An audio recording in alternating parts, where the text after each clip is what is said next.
Dari, hversu hátt upp í skíunum ertu akkurat núna? Ég var að fara svo mörg viðtal, ég ekki svo hátt upp í lengur. Nei, ég tjók. Ég bara ógeðslega ánægður. Þetta náttúrulega, þetta bæði ógeðslega gaman náttúrulega að vinna eins og alltaf, en svo þetta líka mjög mikill léttir að þessi reytur hann stari ekki fyrir sig á manni hvert einasta skipt sem hann lappar inn í valsheimili. Það allavega búið að fylla í annað en núna. Þessi leikur í dag, byrjaði náttúrulega á 6-0 renni og síðan svolítið skjált í ykkur en samt einhvern veginn svolítið alltaf ykkar leikur. Hvernig myndið þú þetta? Já, sko, mér var starf bara, þetta snýrist ógeðslega mikið vörnina sem við spilum um Bikkur Óla og Dani. Við gerum 2 mismunandi hluti í leiknum og vorum að reyna að ráða því hver endaði með boltann í Stjörnunni.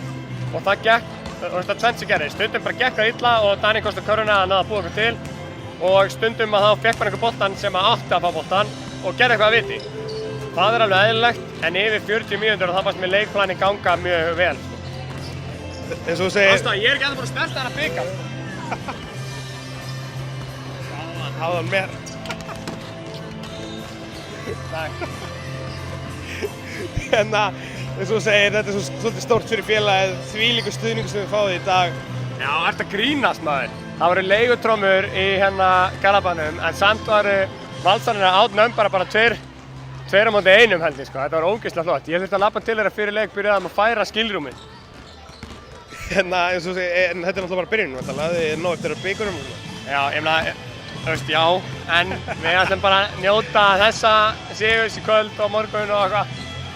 En síðan þegar þú spyrir mig á mánudaginn þá er ég komið með nýtt og betra svar. Ég ætla að leyfa ykkur að fara aðeins fram úr sjálfum ykkur í kvöld, svo sagt. Já, fuck it maður, við erum búin að vera að bíða til þessu trutlingu og líka bara að fara í Game 5 í fyrra og vita hvernig það er að tapa svona leik, sko. Það bæði hjálpaði okkur að gera okkur ennþá hungraðri og toppstykki á mínu stjálfsmiðum var bara upp á 10 í dag. Þau ekki lengra. Takk.